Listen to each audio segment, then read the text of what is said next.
Be informed. Be alert. The information you need to know about COVID-19 vaccine. Right here, right now, on The Vax.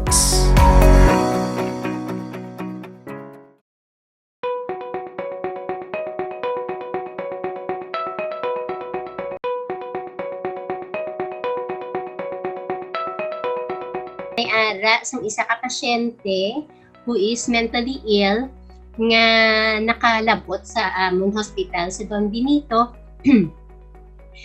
Kag ini siya inang nakalagaw na siya sa madamo nga lugar, no, kay ti nag-ano gani inang nagmasakit siya bala bangod nga wala siya nakainom sang iya bulong during the lockdown kay ti hindi na sila kabalo kundi na sila makuha. So sa ginpa-test siya sa RT-PCR tinagwa nga positive vid siya, no, kay ti ang isa na siguro factor is ti nakalagaw siya bala kung nakahalubilo sa lain-lain ng mga tao.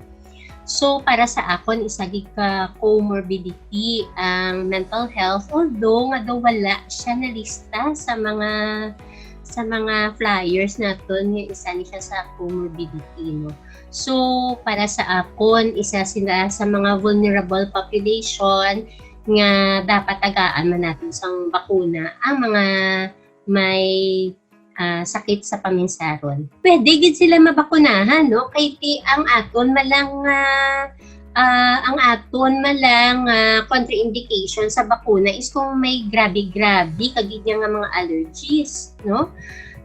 Pero may ara gani may isa ako kamiga nga healthcare worker man nga grabe gid ang iya nga mga allergies, no, pero hambal niya sinya gin binagbinag niya gid sang malawig, no, kung mapabakuna siya kung hindi given nga grabe ang iya nga allergies, pero sinya hambal niya kung mapabakuna ko kag mag-allergy ako sa bakuna do may tsansa pa ako nga mabuhi niya. Pero kung mag-severe COVID, kung hindi ako magpabakuna kag magmasakit ako sa severe COVID, do mas gamay ang tsansa ako nga mabuhi. So she took the chance nga magpa-injection siya sang bakuna kag ti gimonitor siya maayo kag maayo man ang iya nga nadangtan, no? So halos wala siya may gimbat siya gid.